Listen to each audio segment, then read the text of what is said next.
जय हिंद मेरे प्यारे साथियों, एक बार फिर से स्वागत है मेरे यूट्यूब चैनल जॉब की जानकारी। तो दोस्तों, इस वीडियो में हम बात करने वाले हैं अनुकंपा के आधार पर जो भर्ती आई है SCM की, जिसमें 17 पोस्ट हैं।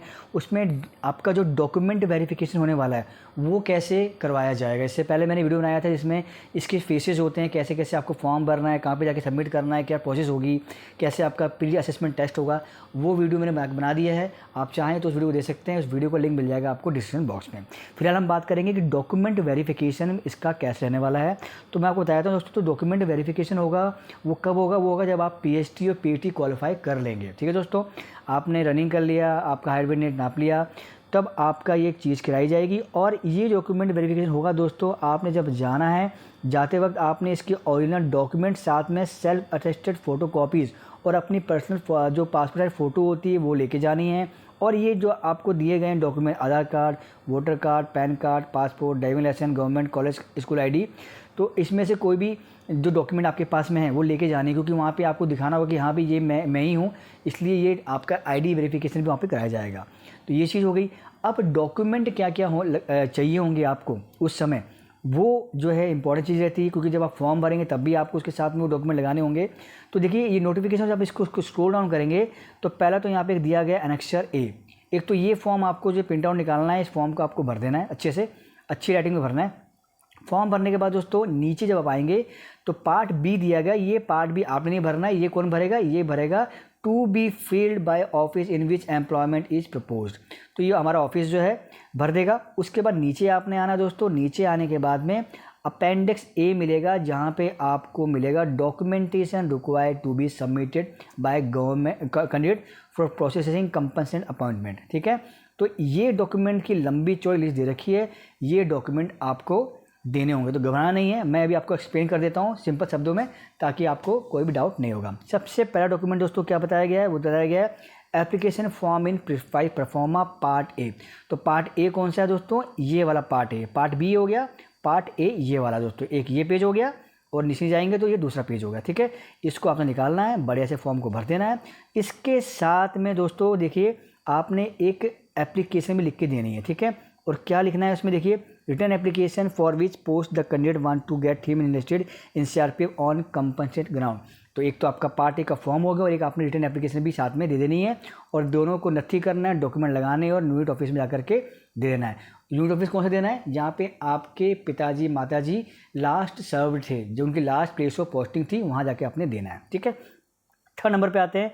थर्ड पे क्या चाहिए आपको? चाहिए होगा एक अंडरटेकिंग सर्टिफिकेट फैमिली मेम्बर्स का ऑफ डिक्रीज्ड गवर्नमेंट सर्वेंट। जिस अगर आप जो है उनके डिपेंडेंट थे तो आपको एक अंडरटेकिंग सर्टिफिकेट भी आपको सबमिट करना होगा, और ये आपको जो है स्टैम्प पेपर पे बनवा के लेना होगा, डुप्लीकेट कॉपी के अंदर में, जो ये बन जाता है, कोई दिक्कत नहीं है। आपके पास में डिपेंडेंट सर्टिफिकेट होगा, आप जाइए कोर्ट में बताइए कि सर मेरे को भर्ती का अप्लाई करना है, तो मेरे को एक जो है अंडरटेकिंग सर्टिफिकेट चाहिए, वो आपको बना के दे देंगे। 2 कॉपी में आपके पास में होना चाहिए। उसके बाद में 4 नंबर क्या है? NOC from other eligible dependent family member of decrease government servant in stamp paper. NOC किस लिए होती है कि ये मांगी जाती है कि नो ऑब्जेक्शन सर्टिफिकेट। मान लीजिए किसी के 2 बेटे हैं और उसमें से एक बेटा फॉर्म भर रहा है, दूसरा नहीं भर रहा है, तो वो NOC लिख के देगा कि भाई ये 2 पुत्र हैं, इसकी भी एज नहीं हुई है, ये नहीं भरना चाहता है, और ये पुत्र भरना चाहता है। हो सकता है कि उसकी एज हो गई हो, पर वो नहीं चाहता है कि मैं इस भर्ती में जाना चाहूँ, तो इसलिए एक NOC मांगी जाती है। तो NOC भी आपको जो है स्टैम्प पेपर में बना के देनी होगी। ठीक है, ये भी ध्यान रखिएगा। उसके बाद क्या दोस्तों? उसके बाद आपको कास्ट सर्टिफिकेट देना है, आप SC से हैं, ST से हैं, OBC से हैं, वो आपको देना होगा। उसके बाद में 3 कॉपीज चाहिए आपकी पासपोर्ट साइज फ़ोटोज़ की, और duly signed by the candidate on the back side of photograph. जो फ़ोटो होगी दोस्तों, ये आपकी फ़ोटो है, इसके बैक साइड में आपको जो है साइन करना होगा। ठीक है, 3 फोटो लेनी है और बैक साइड में उसको पीछे साइन कर देना है। उसके बाद में क्या चाहिए? एजुकेशनल सर्टिफिकेट चाहिए डुप्लीकेट के अंदर में। तो एजुकेशन सर्टिफिकेट तो ओरिजिनल तो रहेगा, उसके साथ में उसकी डुप्लीकेट कॉपी यानी 2 जेरॉक्स कॉपी लेनी है, उसको अटेस्टेड भी कराना है।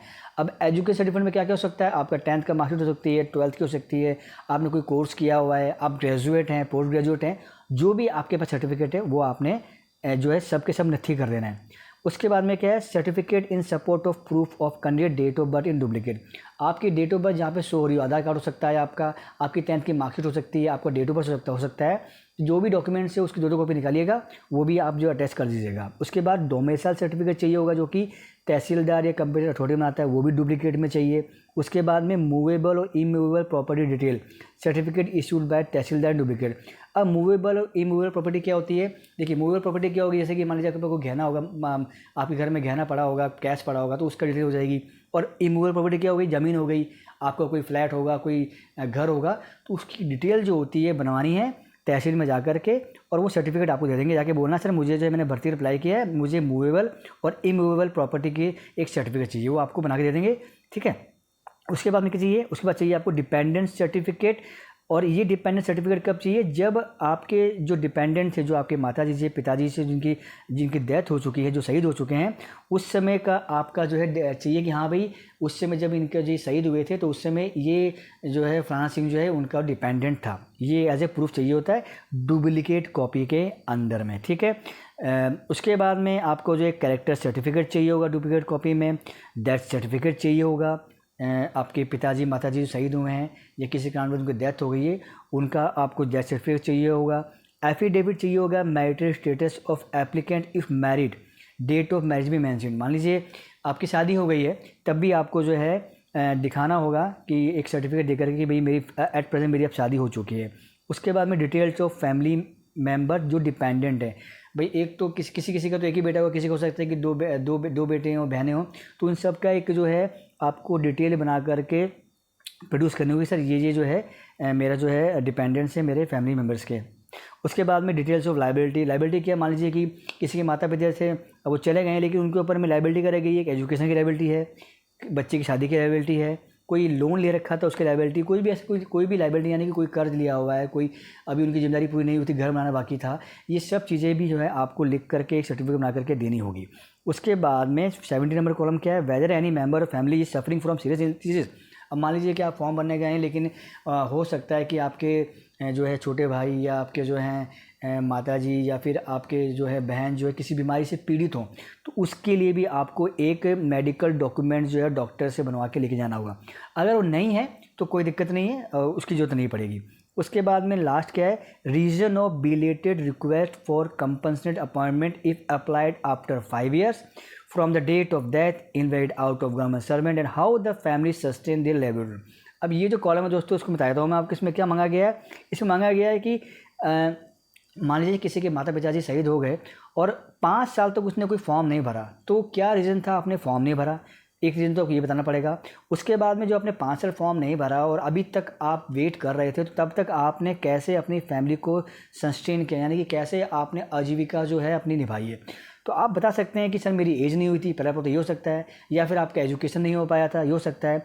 और आजीविका कैसे हुई? आजीविका आपकी कैसे हुई? आपको पेंशन मिलती थी, उसी से आपने अपना परिवार का गुजारा किया। तो ये आपको एक जो है रीज़न जो है एक पेपर में सर्टिफिकेट में बना कर देना होगा। तो 18 डॉक्यूमेंट्स मैंने बताया दोस्तों, ये डॉक्यूमेंट्स आपको प्रोड्यूस करने होंगे। ये डॉक्यूमेंट्स 2-2 कॉपी में कर लेना है आपने, 2-2 कॉपी करके। एक तो जो फॉर्म मैंने बताया है उसके साथ में एप्लीकेशन बताइए, उसके साथ अटैच करके बढ़िया से उसको एल्बम में पैक करके जा करके अपने यूट्यूब में सबमिट कर देना है, पहला पॉइंट। और जो डॉक्यूमेंट आप सबमिट कर रहे हैं, जो एप्लीकेशन आप सबमिट कर रहे हैं, उसकी भी 2-2 सेट की कॉपी बना के रखनी है। जब आपका डॉक्यूमेंट वेरिफिकेशन होगा वहाँ देने के काम आएगी। जितने भी डॉक्यूमेंट देंगे दोस्तों, सबको आपने अटेस्टेड करवा लेना, ध्यान रखना है। और 3 पासपोर्ट साइज फोटो मैंने बताई थी, उसमें आपने बैक साइड में सिग्नेचर अपना खुद का कर लेना है। कोशिश किया है मैंने चीज़ों को एक्सप्लेन करने की। अगर फिर भी कोई डाउट है दोस्तों तो कमेंट बॉक्स में कमेंट कर दीजिएगा। साथ ही मेरा टेलीग्राम ग्रुप और मेरा एक व्हाट्सएप में ग्रुप है, उन दोनों का लिंक डाल दूँ डिस्क्रिप्शन बॉक्स में, आप आइएगा वहाँ पे ज्वाइन कीजिए। और टेलीग्राम ग्रुप में आकर के मुझे आप पर्सनल में डीएम कर सकते हैं। आपको जो प्रॉब्लम समझ में नहीं आ रहा है, कोई डाउट है आपका, तो मैं आपकी हेल्प करने की कोशिश करूँगा। लेकिन आपका पॉइंट लीगल होना चाहिए, ये नहीं होना चाहिए कि सर मेरा भर्ती में जुगाड़ आ लीजिए, ये कर लीजिए। ऐसा बिल्कुल भी नहीं होता हमारी फोर्स के अंदर में। आप एलिजिबल हैं, आप रिटर्न के अंदर में माहिर हैं, अच्छे पढ़ने वाले बच्चे हैं, डेफिनेटली आपका सेक्शन होना ही होना है। मेरिट में आपका नाम नहीं कट पाएगा। ठीक है दोस्तों, तो दोस्तों ऐसे ही इन्फॉर्मेटिव बताता रहूँगा। पहली बार आए हैं चैनल को जो सब्सक्राइब कर लीजिएगा। मिलेंगे नेक्स्ट अपडेट वीडियो के साथ, जब तक के लिए जय हिंद मेरे प्यारे साथियों।